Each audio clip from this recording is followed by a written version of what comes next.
And a jury says a McClean County woman is guilty of killing her boyfriend's daughter to death. That took place at the home that Baker and Rica's father both shared. We, the jury, find the defendant, Cynthia Baker, guilty of the offense of first-degree murder. Rica Rountree deserved better. She deserved to be loved, safe, and happy. She deserved to have a normal childhood and a life that extended past the age of 8. But Rica never got any of these. Everyone failed her, from her family to the Child Protection Services, who were called to her home numerous times. Let's explore Rica's tragic story and everything that led to her untimely death. It was January 25th, 2019, in Normal, Illinois. 8-year-old Rica Rountree was on an ambulance en route to Broman Medical Center. When the paramedics asked why she was unresponsive, her dad, Richard Rountree, explained that she had suffered intense stomach pains for days. However, he couldn't explain why he hadn't taken his daughter to a hospital sooner. The doctors at Broman Hospital noticed a large bruise on Rica's abdomen and decided to transfer her to a bigger hospital, the OSF St. Francis. There, she underwent surgery. It was clear that whatever was causing her the pain and ultimately falling into unconsciousness was an internal injury. Sadly, she arrived at the hospital a minute too late. On January 26th, she passed away on the operating table. That day, Dr. Matthew Fox performed the autopsy. He noted 67 scars, some new, some old. The list included a black eye. Her cause of death was listed as peritonitis. This is an inflammation of the lining of the stomach, and it's caused by an infection, a burst appendix, or a hole in the bowel. In Rica's case, it was the latter. But how on earth did she get this? The same day, Child Protection Services asked to speak to Rica's primary caregivers, her father, Richard, and his girlfriend, Cynthia Baker. They wanted to discuss the findings of the autopsy. How had Rica gotten into that life-threatening state? As you might imagine, Richard and Cynthia denied vehemently having anything to do with it. Why would they ever touch an innocent third grader? They wouldn't dare. But this was not the first time CPS was dealing with tragic cases like this, and they knew they had to interview the parents separately. When Cynthia was separated from Richard, she told an investigator that little Rica had thrown up at dinner and had trouble seeing during her last days. She also had almost fallen down the stairs, too. The investigator then asked the obvious question, why didn't you phone a doctor sooner?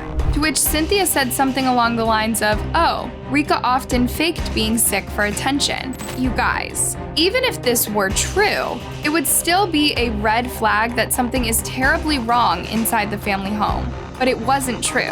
Who was Cynthia? And why was she in charge of raising Rica? Right after Rica's death reached law enforcement, DCFS issued a statement. DCFS is deeply saddened by the loss of Rica Rountree. During her time with her father, DCFS conducted multiple investigations into allegations of and found these allegations to be unfounded. There is currently a pending investigation into this death, and we are committed to understanding exactly what happened in this case and being fully transparent with the public. With this statement, DCFS revealed 2 things. 1, it felt responsible for Rica's death. The message almost sounded like they were covering for themselves, ensuring the public they were cooperative and transparent. 2, Rica's death could have been prevented. There had been numerous calls to DCFS, and yet the allegations were, one by one, dismissed. Rica Rountree was born on April 16, 2010, to Richard Rountree and Antoinetta Ann Beasley, now Simmons. From a really young age, Rica was energetic and independent. She had a younger brother and 3 older ones. Yep, she was the only girl in this big group of bubbly kids. Rica was one of those girls who had a strong sense of caring for others and doing things herself. She would accompany her family to yard sales where she would buy strollers, car seats, bottles, and clothes for her younger brother and her dolls. She loved her dolls and cared for them as if she was their mom.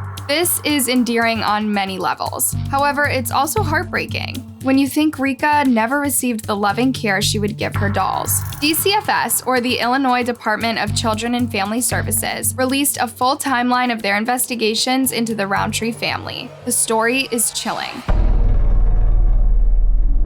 On June 19, 2014, DCFS responded to the family home for the first time, but it wasn't concerning Rica. One of her older siblings had gotten into a physical altercation with his mom, Anna. As a result of this, he was sent to a psychiatric facility for assessment and treatment. Nevertheless, the brother had a few things to say about his family. Reportedly, Anna was often violent to him. During the last incident, she took him by the neck and threw him into a screen door. Anna said this was not why DCFS got involved. Instead, they did after seeing the brother outside the house, holding a can in each hand as a punishment. This is something that Richard would have his kids do whenever they misbehaved. He would make them hold cans for hours with their arms stretched until they were too weak to hold the cans any longer. On September 20th, 2014, DCFS visited the home again after the parents were seen fighting in front of the kids. But both of these cases were declared unfounded and closed.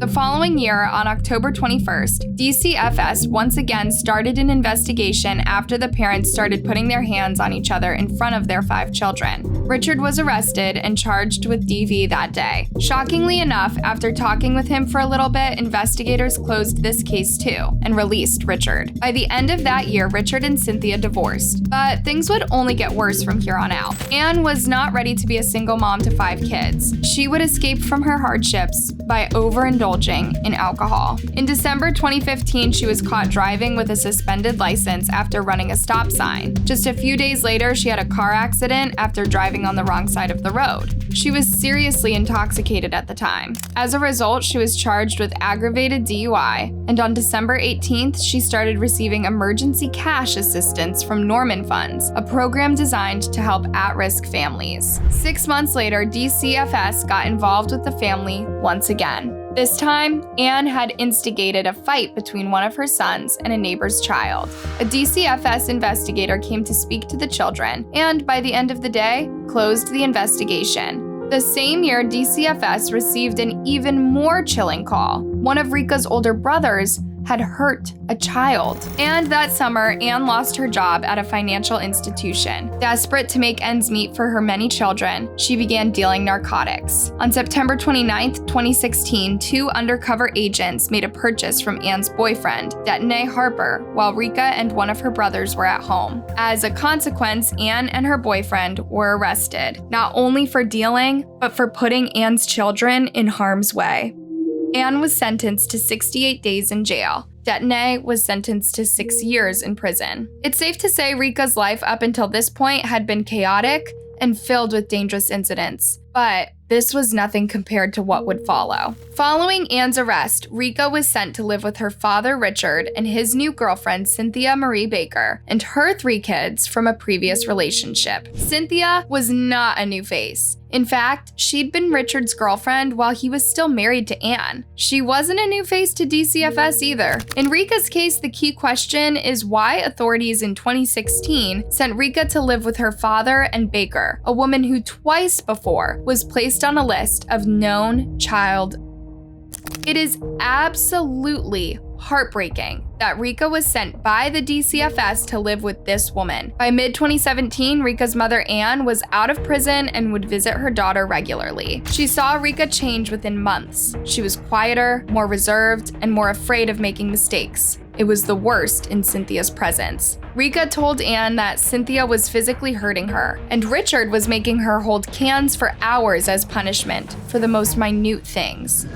Anne tried opening another DCFS investigation in order to take her daughter back, but the DCFS closed the case as usual, and Richard was one step quicker than his ex. He obtained full custody of Rica. Now he was actively banning Anne from visiting Rica. Soon, Anne's mental health took a turn for the worse. In autumn 2017, after a series of bad decisions, she was charged with battery and forgery. 6 months later, Anne visited Rica at her school. Rica was happy to see her, but Anne felt a knot in her stomach. Rica had several marks on her face and neck, and her hair was cut army style. When Anne spoke to Rica's teacher about it, she said Rica often said she was scared to go home. Anne did her duty once more and filed a complaint with the DCFS. An investigator came to Rica's home to ask her about her injuries. Rica herself said that these were just clumsy accidents. She'd bumped her face in the medicine cabinet by mistake, she said. Here's the problem. When you interview a small child in a room next to their abusers, they will be too scared to say the truth. Child Protection Services should really know this, but infuriatingly enough, DCFS closed this case too. In October 2018, 4 months after this investigation was closed, Richard outright told Anne he wanted Rica out of his life. He was telling me I need to find a knight in shining armor to save Rica, because he didn't want nothing to do with her. He don't want to pay child support, he didn't want visits, he didn't want to be her father. He just wanted her to be adopted out so they didn't have any obligation to her. Then why get custody of her? Just to exert more control over his ex-wife? From there on out, things worsened really fast. In December of 2018, Rica arrived at school without a coat on a freezing day. The staff at school gave Rica a coat. When Cynthia saw this, she was angry. She accused the school of favoring Rica over Cynthia's own daughter, who was also attending that school, but who, by the way, had a coat. Following this incident, Rica missed 2 school days. When she returned, she had 2 black eyes. That's when the school sent DCFS to her house. When a DCFS investigator turned up, Cynthia was outraged they were visiting again. She said Rica just gave herself those marks by falling on some toys. The investigator then directed Cynthia to take Rica for x-rays, but Cynthia refused. However, the investigation did not proceed. Once again, the claims were determined to be unfounded and the case was closed. Even worse, Cynthia pulled Rica from the school and enrolled her at another one. But Rica would only get to attend school for a few more days. By the end of January, she would pass away. After Rica's body was released, Richard and Cynthia sent her straight to cremation. They didn't hold funeral service for her. Anne had been in prison for 18 days when her 18-year-old son called her to tell her that Rica was gone. All of her efforts to save her from that house of horrors had amounted to nothing. Richard and Cynthia denied everything and refused to speak until they got lawyers. But the detectives were able to go through Cynthia's phone, and what they found was sickening.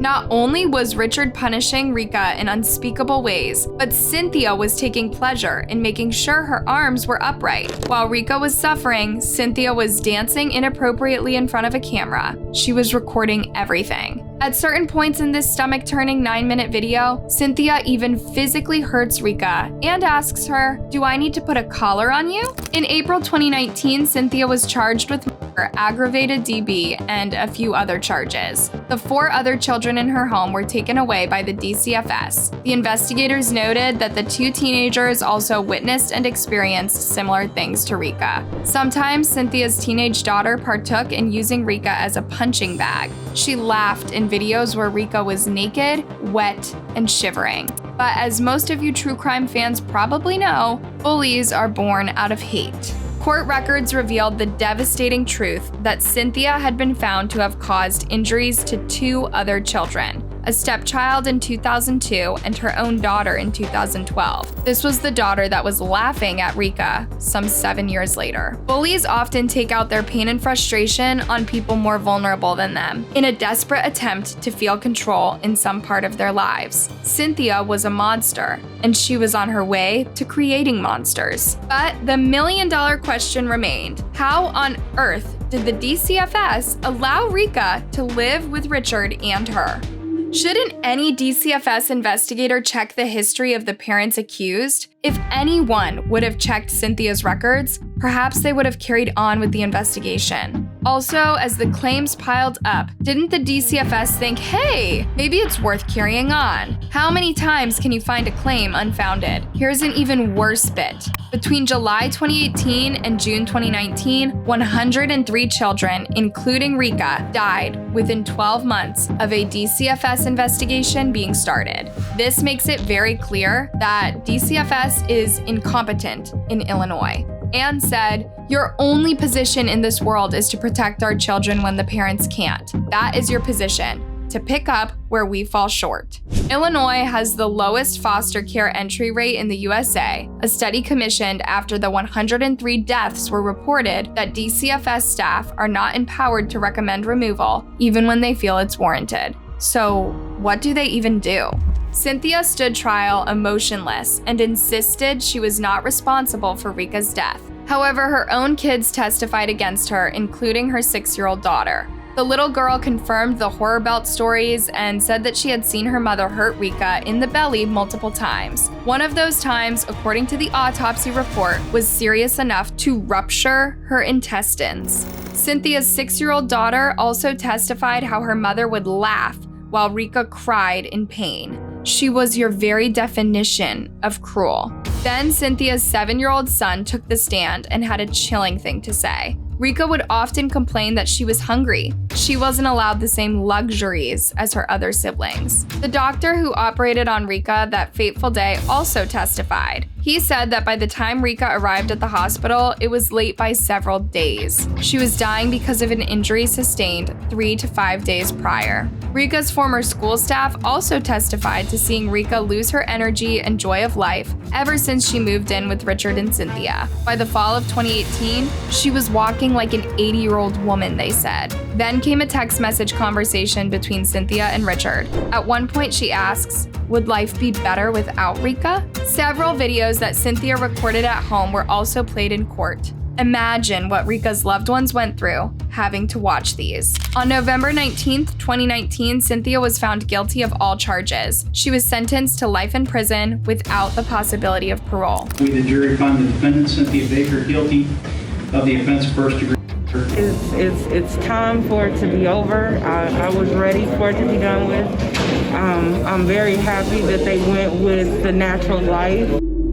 In February 2020, Richard pled guilty to charges of child endangerment. He was sentenced to 8 years in prison, and at the time of the sentencing, Anne addressed Richard. She said she forgave him, but whatever the sentence is, it will never be enough. Rica was 8 years old, and you are her dad. You are supposed to be protecting her from the pain you brought to her. I feel like you deserve to die in prison. Richard then read his pre-written statement to his ex-wife. "I should have protected her better, and I'm sorry." In January 2020, dozens of people gathered to honor little Rica. It was the funeral she had never gotten before. She was a free spirit, she was smart, she didn't take no for an answer.